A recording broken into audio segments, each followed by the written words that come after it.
Hi, everybody. I'm Brittany Lewis, a breaking news reporter here at Forbes. Joining me now is Natalie Ecanow, senior research analyst at the FDD. Natalie, thanks so much for joining me. Thanks for having me. I want to talk about the role Qatar plays in President Trump's second term. Trump has characterized the relationship between the United States and Qatar as very special. Qatar also emerged as a major player in the negotiations between Israel and Hamas. It also gifted the Trump administration a luxury jet to use for Air Force One that estimated to cost hundreds of millions of dollars. That's how much the aircraft cost. And this was characterized as an unconditional donation. It got a lot of flack, both for ethical concerns as well as national security concerns. Qatar has also inked a over $1 trillion economic agreement with the United States and has already invested billions in different sectors in America, like energy, higher education, and defense, and its sovereign wealth fund pledged to invest $500 billion in the United States over the next decade. So how do you view the relationship between Qatar and the Trump administration? Yeah, so I think the relationship is a pretty complicated one. On the one hand, we have all this money that's being poured into the United States. Personally, the close relationship that Trump and his inner circle has with the Qataris, the role that the Qataris are playing in the Middle East, mediating in Gaza, helping stabilize Syria after the fall of Assad. But then on the other hand, you have sort of the more nefarious things that the Qataris do, or the more adversarial things, like sponsoring Hamas, like getting close with the Russians and the Iranians and the Chinese.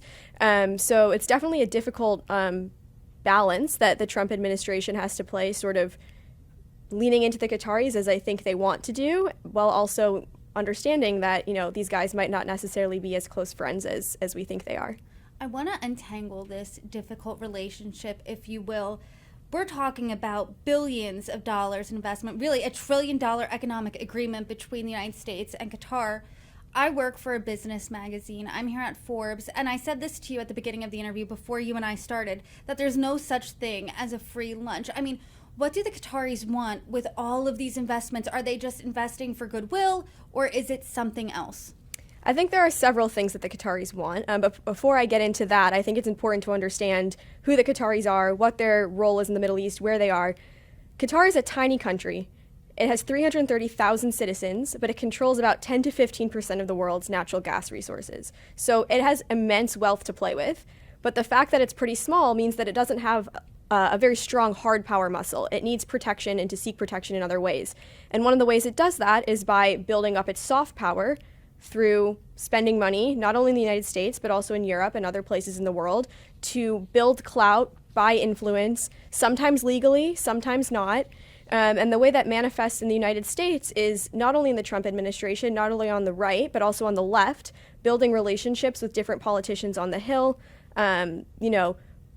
trying to promote themselves in American media, investing in local communities, in state government. So then when people, in businesses too, so when people filter into places of, or positions of higher power, they're coming into those positions with pre-existing relationships with the Qataris and want to work with them and see them in a favorable light.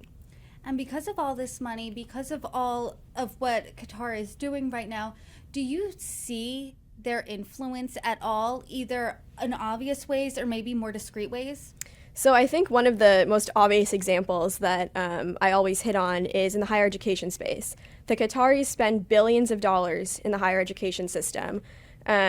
What we know is it's about 6.5 to 7 billion. That's what's been reported to the Department of Education. I have an inkling that the actual sum is much higher than that for a variety of reasons, one of which is just a general track record of trying to cover up where Qatari money is. But one of the schools that accepts a lot of Qatari money is Georgetown. Georgetown has a campus in Doha, as do a handful of other American universities. And the Georgetown Qatar campus is supposed to operate under the same mission and the same principles as the Georgetown campus here in the United States. But earlier this year, Georgetown gave an award to the mother of the Qatari emir. Her name's Sheikha Moza. And after the death of Yahya Sinwar last fall, Sinwar is, the mastermind of the October 7th attack against Israel that, killed Americans. Americans were kidnapped. She publicly eulogized him on Twitter. And, fast forward a few months, the president of Georgetown is handing this woman an award. And so I think that really goes to show that like money does, if not buy things, at least blind people to sort of the more problematic things that the Qataris say and do and the way they behave in the region. And to that point, I want to talk about Qatar's role in helping broker the ceasefire agreement between Hamas and Israel, because I've talked to many of your colleagues at the FDD, and whenever we talk about Qatar, it's always this conversation where Qatar likes to play both sides, right? They are friendly with Hamas, then they're buddy-buddy with the United States here. I mean, how do you view their role in these ceasefire talks? So I think the Qataris probably should not have been involved in the ceasefire talks from the get-go. They claim to be neutral. I think, funneling millions, billions of dollars to Hamas over the years, sheltering Hamas leaders, promoting Hamas narratives in the media does not really make you neutral. But once it was first the Biden administration and now the Trump administration included the Qataris in the negotiations, I think there were levers that the Qataris could have pulled with Hamas that they didn't. I think the United States had levers to pull with the Qataris to then in turn induce the Qataris to pull levers with Hamas. That didn't happen. So I think, there is a world in which the Qataris could be helpful. I think the reason we were able to get a ceasefire across the finish line a few weeks ago was because the Qataris finally started to heap pressure on Hamas after their territory was hit by the Israelis. But the Qataris are not neutral. They have, made statements in the past that indicate that they're willing to see Hamas survive to rule another day. That's not in line with the American position. That's not in line with the Israeli position. But that's not to say that there can't be a role for them. I just think right now they're not showing that they're interested in, building a better Gaza along the lines that the Americans and the Israelis want to see. I want to talk about as well the relationship that some in the Trump administration have with Qatar. Attorney General Pam Bondi is a former lobbyist for Qatar. FBI Director Kash Patel disclosed that his firm did consulting work for the Embassy of Qatar. Susie Wiles and Steve Witkoff also have past ties to Qatar. What do you make of that? So I think that obviously has an influence on how the Trump administration is approaching Qatar. But I do want to underscore that this isn't uniquely a Trump thing. This isn't uniquely a Republican thing. The Qataris have spent years courting American officials, investing in real estate. That's how Witkoff first came to, know the Qataris. So this is really a problem on both sides of the aisle. And it goes back to what I was saying, too, about building this soft power muscle. No matter who's in power, there's likely going to be someone that has a relationship with the Qataris.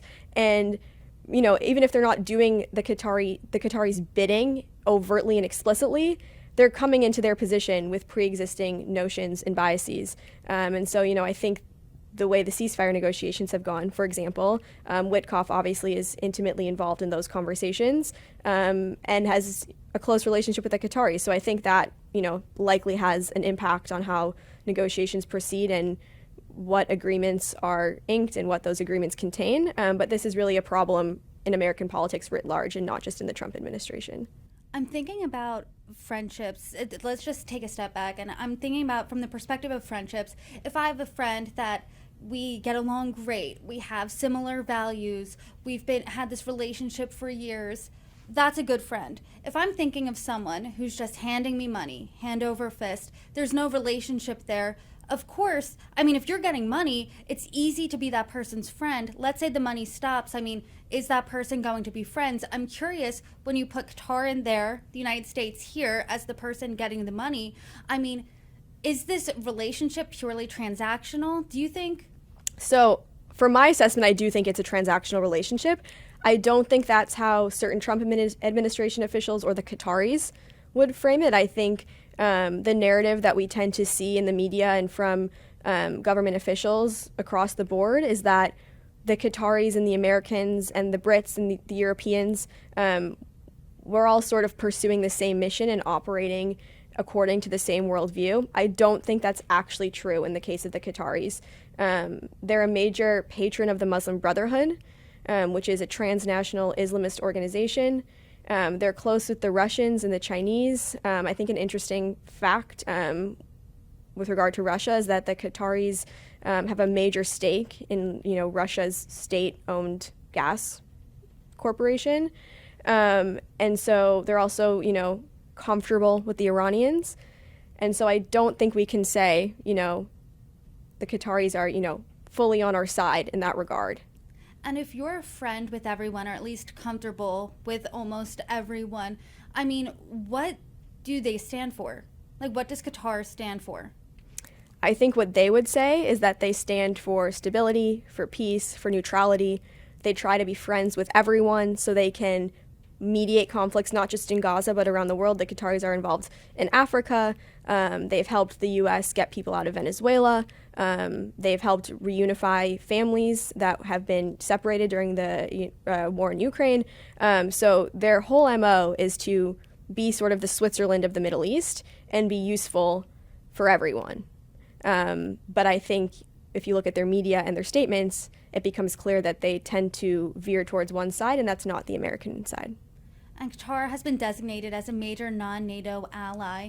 So would you say that Qatar is an ally to the United States? On paper, obviously it is. It's a major non-NATO ally. It hosts our largest Air Force base in the region. They're a major foreign military sales partner of the United States. I think the best way to think about it is that the Qataris are our friends. Out in the schoolyard, we're playing together, but then on the side, the Qataris are going to go confer with the bullies, which are the Russians, the Chinese, the Iranians, Hamas, the Taliban, the Muslim Brotherhood. So it depends if you assess that makes a good friend. I personally don't think that someone or a country that behaves that way is a true friend, but that's up to everyone to decide for themselves. And what are you looking out for next? Because we are only 9-10 months into President Trump's second term. When you're looking at the relationship between the United States and the Trump administration, really, and Qatar, where are you seeing this relationship go? I think it's only going to get stronger. I think we're going to see more money, more Qatari money being pumped into the United States. It might not come in big flashy deals or, $100 million jets. It could be as small as if a hurricane hits the United States and there needs to be there's an expensive recovery effort. The Qataris might pitch into that. They've done that in the past. So I think there's going to be more money coming in. And then I think it's going to be really key to look at what happens in Gaza. Obviously, a lot there is in flux right now. There are questions about whether or not Hamas is going to disarm, whether or not Hamas is going to surrender the control of the Strip, who's going to control the Strip. And the Qataris obviously want to have a role and a say in all of that. And I think it'll be telling to see, A, if the Trump administration allows the Qataris to have a role there. And then B, if the Qataris do end up having a role there, are they actually going to, continue down the line of pressure, force Hamas to disarm, force Hamas to leave the Strip, and really set Gaza on a path to a better future. So I think those are the two things to watch out for moving forward. And to that point, with all that money, I do want to go back to the money because I think it's such an important component of this relationship. Like I said at the top of this conversation, the Qataris gifted the Trump administration a luxury jet. It was called a Flying Palace. It was hundreds of millions of dollars in estimated costs. It was characterized as an unconditional donation. They're investing in all different sectors in the United States. I mean, is there ever going to be a day that you see where Qatar will overtly ask for something in return? I don't think we're ever going to see an overt ask in public. I think that goes against the Qataris' whole MO, which is to sort of be seen as a benevolent, neutral party. And I think, overtly saying we're going to give you a jet or we're going to give you, I don't know what, the major donation to a major university, but in return we want X, Y, or Z. I don't think we're going to see that come to light. That's not to say it's not happening behind the scenes. But I think it's going to be more subtle, which is what we've seen in the past, transactions, legal above board transactions, and then, a week, 2 weeks, months, years down the line, some sort of decision that favors the Qataris. And, we won't be able to prove without a shadow of a doubt that the thing that was given led to that policy decision, but a pattern will probably start to develop if it hasn't already. Well, I appreciate you untangling this really interesting, really complicated relationship that we're seeing with the United States and Qatar. Natalie, thank you so much for joining me. You're welcome back anytime. Thanks for having me.